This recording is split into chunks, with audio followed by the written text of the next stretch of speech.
Hello, everyone, and welcome to the 11. Today, we will take functions to a little bit of an advanced level. So let us take a look at our outline for today. Today, we'll be looking at functions with default values, and then args, KW args, or you can say kwargs if you want to pronounce it as one word. I think you have the liberty to do that. So let us jump into PyCharm and see how all of these things come into play. Okay, so yesterday we found out that if I want to greet somebody, I just say define greet, and then I can just say maybe print inside a print statement, hello everyone. But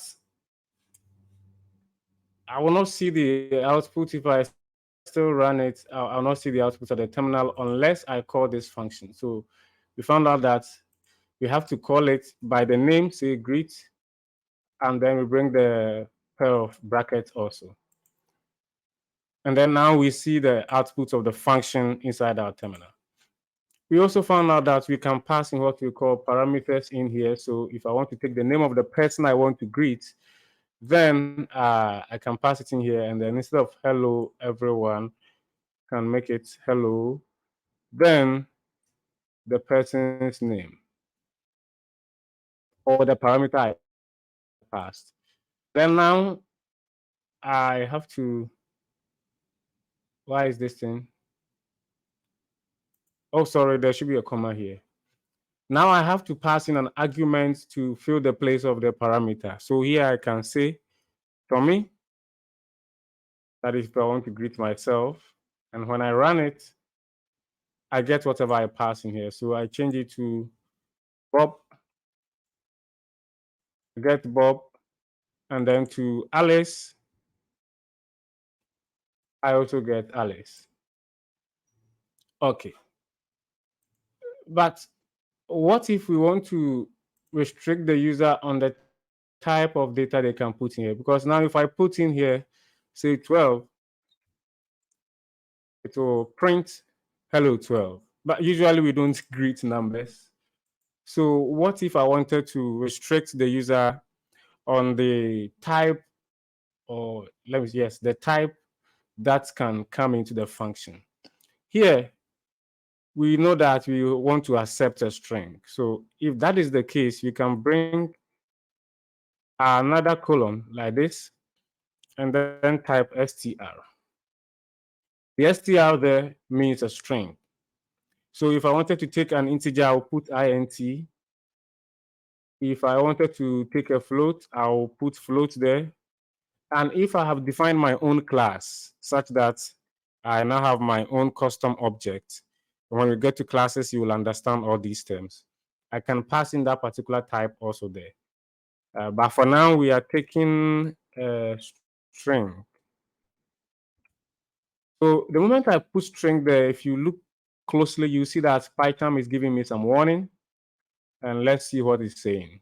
It's saying expected type of string, but got integer instead. So that tells us immediately that even before we run our code, that something is wrong. Let's just assume for once that this code was not written by us, and that a certain developer somewhere wrote it, that we are now importing into our program. And so we don't even know what this function's definition is. All we know is that we can call it. Very soon you learn how to do the arrange your project files in that manner. Very soon, sorry. So when we call it, assuming we don't know that we are supposed to pass in, we know that you are supposed to pass in a name, but we don't know that it's supposed to be a string. So PyCharm, other editors like VS Code 2 can do that for you. They'll tell you that you have to put in a string. But if I go ahead and run, it will still run. That is just a kind of like a warning to the user. But in the cases where you want to say add two numbers, so let's just take add,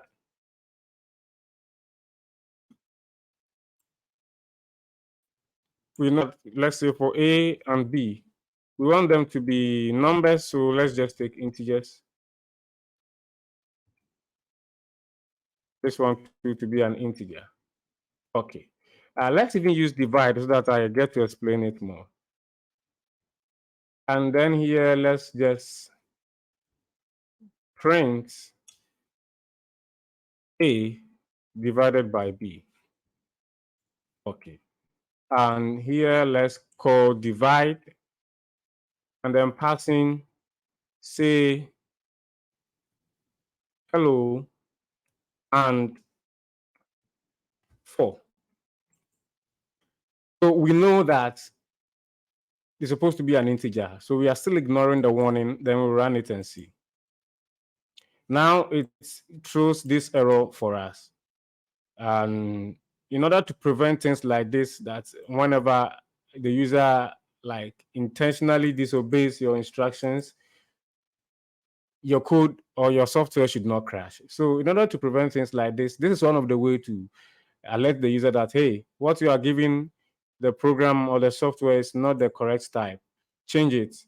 But if they still continue to run it, in this case, we saw that it will run, but there's a way we can prevent it from running. And when we get to exception handling, we will do that part better. But for now, I just thought that I should introduce you to this syntax, because most of the times, as you take these things further, you realize that you are reading documentations and you mostly see syntaxes like this, so that you get yourself familiar with it even before you go to see them. Okay. Now to functions with default argument. Let's just assume that we are writing a function to calculate the area of a circle. So circle underscore area, and let that one, we will take in pi, we will also take in the radius. Okay. And then let me take Python suggestion, but I will put my brackets here, just a way to know that I'm dealing with the radius squared separately. Here, if we call print and then circle area, we can pass in, say, 142, which is the value for pi to 3 decimal places. And let's just assume that the radius is also 3. And when we print this one, it will work because we have passed in the correct number of arguments. But this pi, we really need to let the user type it? The value is kind of a constant, so we can get rid of pi here. And then instead of prompting the user for it every time, we can just set it here. So set it equal to this. Okay, so it will not mind me 3.142. And then everything seems all right, except this radius that is giving us some error. So let's zoom onto it and see what its problem is. This non-default parameter follows default parameter. Remember, that is what we are doing. So sorry, I forgot to change the banner. Now it is changed. We are dealing with default parameters. A default parameter is a parameter which has already been assigned a value. So this pi here now is a default parameter because it already has a value here. And so what Python is saying that, or PyCharm in this case, using the IntelliSense, is saying that this radius, this pi, should be towards the end, and the non-default parameters which the user must compulsorily type or give arguments for should be the ones in front. So I'll move the radius from where it is now, and then I'll paste it in here. And now that error should go away, with the exception of the reformatting. So now this error should go away. And now in this case, the user is not obliged to type the value for pi. You can just give one value, which will be for radius. And in fact, if I intentionally say radius equals 3, so that you know that this radius is going for 3, if I run it, I will still get my value printed at the terminal. So if you are dealing with some constants that you know that, or maybe a default value, let's say you are building a website or a software that should have theme, a dark theme and light theme incorporated in it. Usually you set it to one of the themes. So maybe if you choose light or dark, that will be your default theme when the application starts. And the user now has the liberty to change it as they like. So this is where maybe one of the use cases. So in that case, the theme, you can set it maybe light, dark, or the system. And then the user, when they are using the software, they can choose to overwrite it. And in this case, let me show you how the overwriting is done. If we now also give a value for pi to be 3, what will happen is that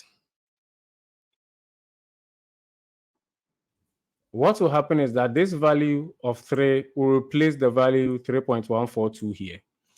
And so let's run it and see. If that is the case, when we did the first run, we got 28.278. Now that we are overwriting the value for pi, we should get 27 because that should be 3 times 3 times 3. And that was it. We got 27. So if we choose to give a value here, in the case of the theming, if the user chooses to choose another theme apart from the one that you set as default, that one will replace your default. So in the same case, when we put a value here for pi, explicitly for pi, to override the value that we have in there. Okay, so that is it about the default arguments. You just set the value there, and then you can also overwrite it if you want to. That is it. I don't think this should be so difficult to grasp. But if there's any concerns, you can drop it there in the comments. Also, you can also put it on the platform, the common platform on WhatsApp, or you can message me directly with your problem also. So the next thing on our list is args. What are args? Yesterday we defined a function called arg, and then we passed in, say, A and then B. And then we just say return, say A plus B. So when we come down here, we can say print and then add maybe 10 and then 5. Now when we run this, we should get 15, and that is completely fine. But is it always that the user would like to add two things? No. Like your calculator, if they made it such that you can only add two things at a time, you will not even like to use it. And so what they did is that they allowed you to pass in a variable length, like I'm not saying like a variable like what we have been used to, or let me say a varying length, or not a constant length of numbers or operators or operations. If you want to perform diverse operations like addition, subtraction, division, all in one go, the calculator allows you to do it. So it doesn't limit you to one operation or even two numbers for that fact, but you are able to type in as long as I think the memory can contain. Sometimes if you type in an expression which is too long, the memory cannot contain it. So that is the limitation there. But as far as the memory can contain, you can type in a whole length of numbers to perform a whole number of operations. So how do we achieve such a thing in Python? Well, that is where the args come in. And if I replace this and then type in star, make sure you bring the star. It is very, very necessary. Args. When I do it this way,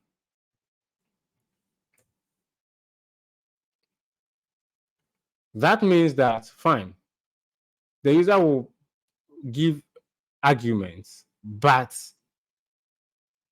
like unlimit the user. Don't limit the user to any specific number. So I don't want us to use sum, but if you want, we can use sum here just for the demonstration. Now I can say sum of args. And this function in Python, let's look at the documentation, as I always recommend. Where is it? Okay, so you're saying that, oh, sorry.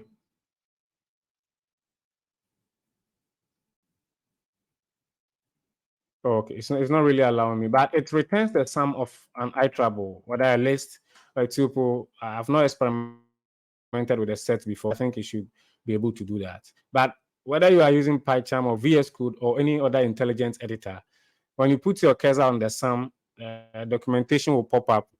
Unfortunately, you may not be able to read it from my screen, but from your screen, you should be able to read it. You can see that it returns the sum of an iterable.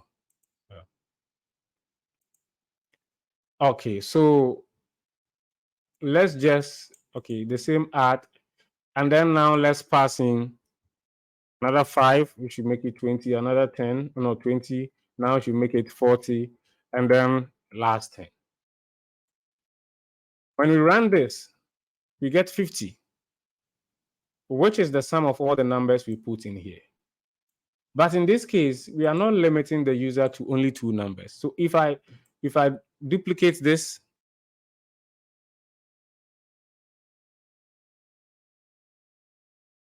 add it again, so that this one should give us 100, we still don't have a problem. We are able to pass in any number, any length of arguments to the add function simply because we use args. And what is happening is that whatever we pass in here as arguments will be returned as a tuple. So in the brain of Python, or when the code is running, this args here will come in as this, like a tuple. This it will return this as a tuple. So when we pass it in, okay, of course, it looks like a tuple because we are passing it into the function with a round bracket, but this is what will be given to the function. So it will be given a tuple of all the numbers, all the arguments you have passed in.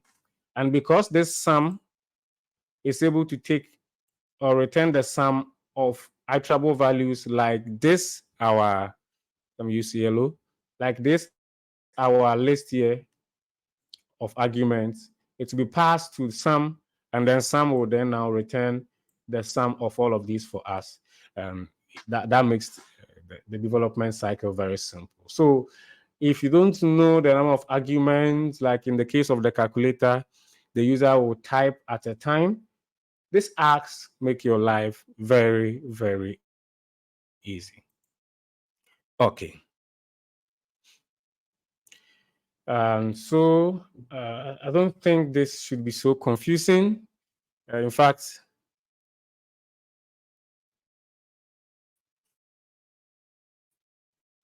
traditional. Okay, so let me just forget the sum here.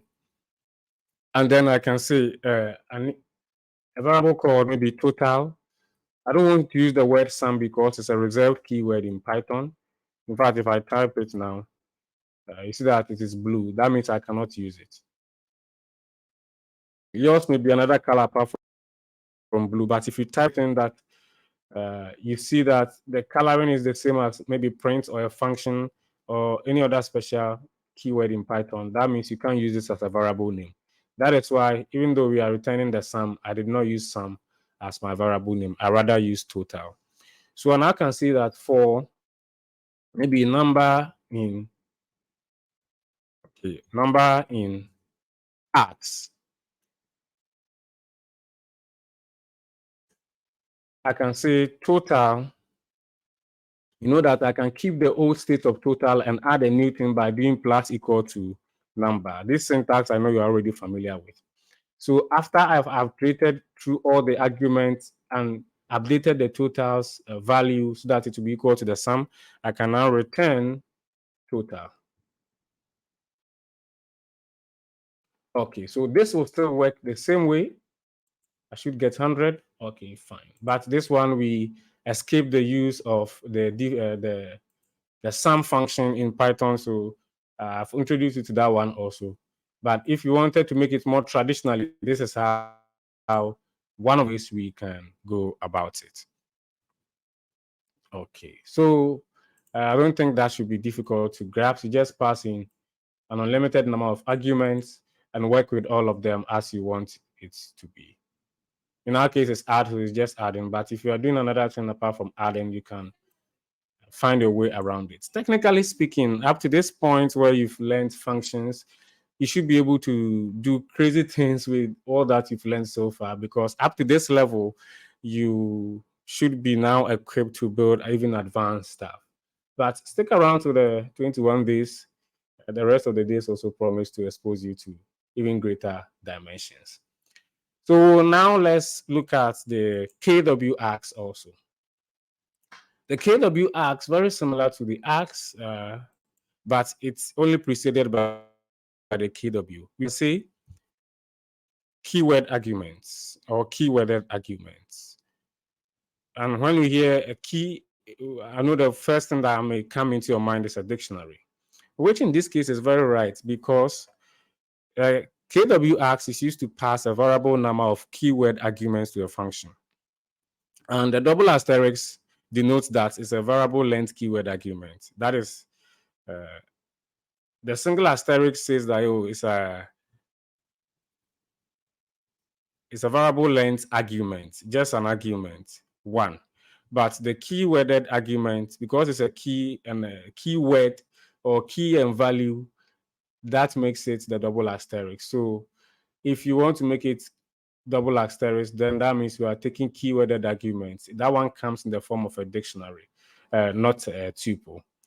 So technically, you are not restricted to using just the word args. You can use numbers. And then here you can say numbers.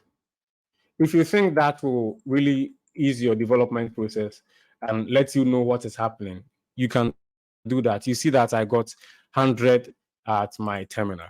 But what you will see in most code is that they will use args. The args is there just by convention. But if you want to use meaningful names, so to speak, you can.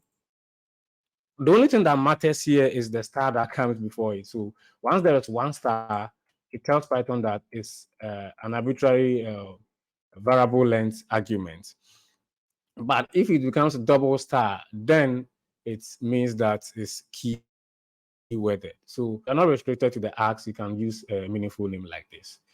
So let us get to the KW args also and see what that one too can do for us. Okay.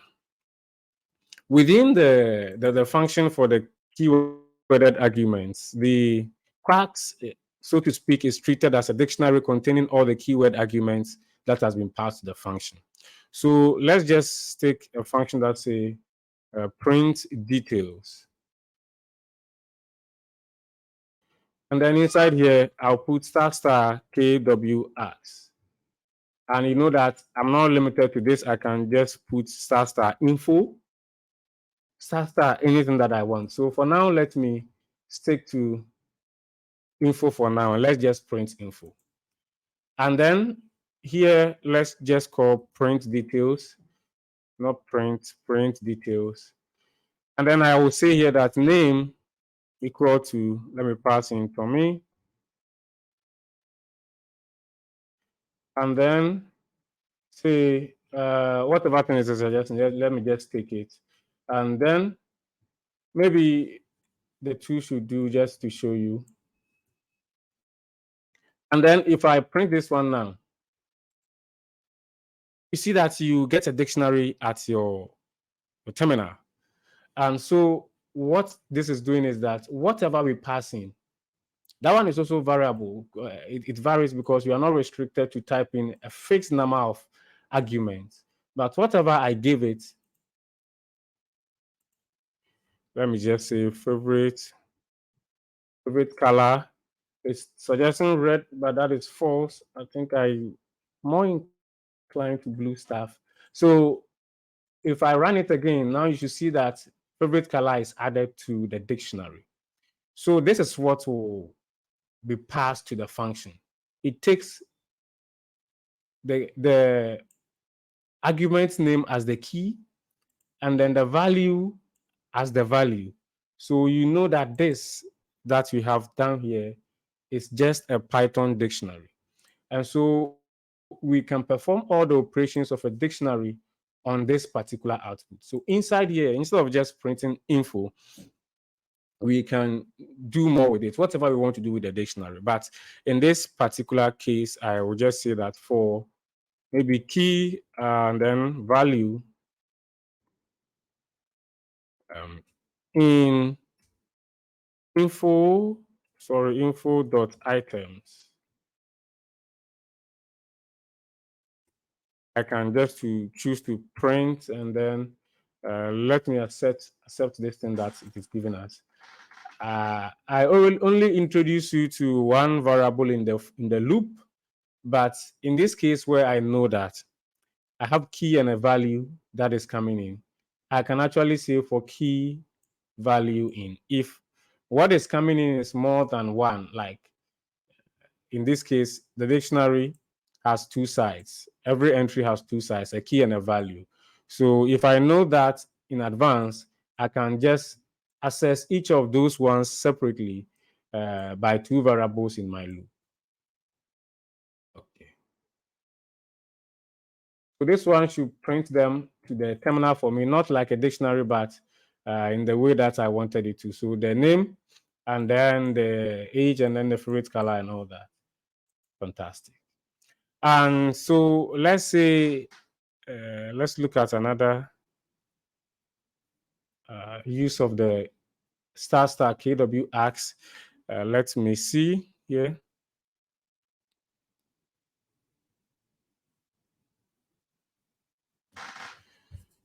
But I don't know, maybe I don't think this example should not be enough to explain it because this is also not difficult at all. Very similar to the star Args, but just that this one will return it to you in a keyworded form. So if I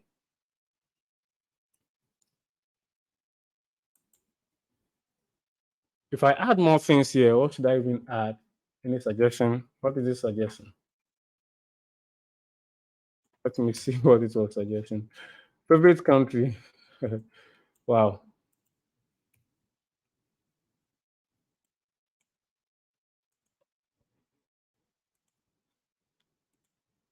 I don't think I'll put a favorite country here, so suggest something better.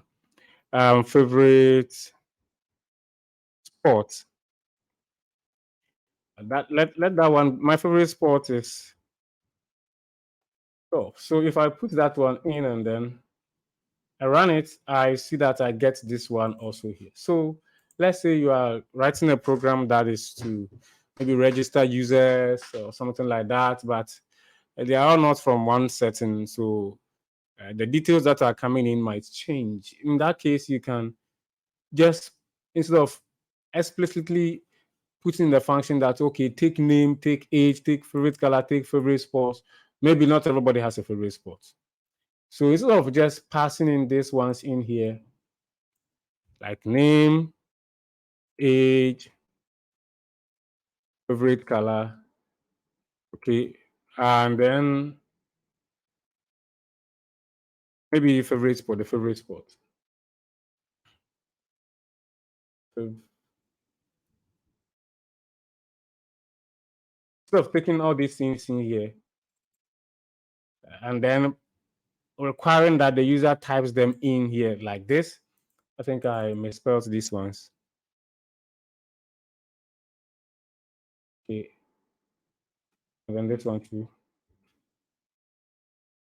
Instead of typing them here hard coded this way so that the user will now type them here like this, you can simply just, what if the user doesn't have a favorite sport, that the person doesn't like sports at all?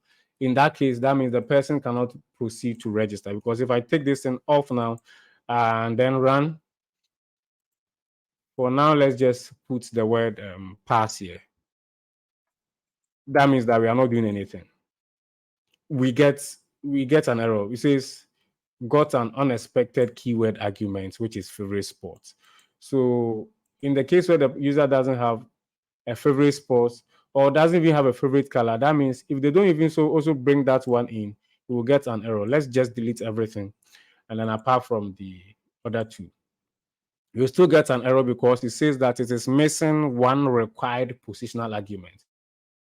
So the favorite color, because I hard coded it in here, is a required argument. It has to be given when the function is called. The only way I can escape one is to make it a default argument. But in this case, I don't want to do that because I don't want to set a default for every user. So in the case where I don't fail it, it will throw an error. But if it was to be star KW I can use any other thing apart from this. When I run it, I'll get a clean code. So just run. It didn't give any error because it is expecting any number of arguments that the user is ready to give it when it is called. Okay. So I believe that should also explain the KW into detail. As always, if you have a question, just don't hesitate to drop it in the comments. I'll quickly come and answer. Or you can put it on the common platform on WhatsApp, or you can send me a message directly and I will look at it for you. So I will see you for day 12. Until then, just keep creating. I want to see you do some crazy things with what we've learned so far. Because as I said, if you know up to functions, you should be able to do some crazy stuff. So I'm waiting to see them. You can send them to me personally, and I'll be glad to review them for you. So until then, it's bye for now.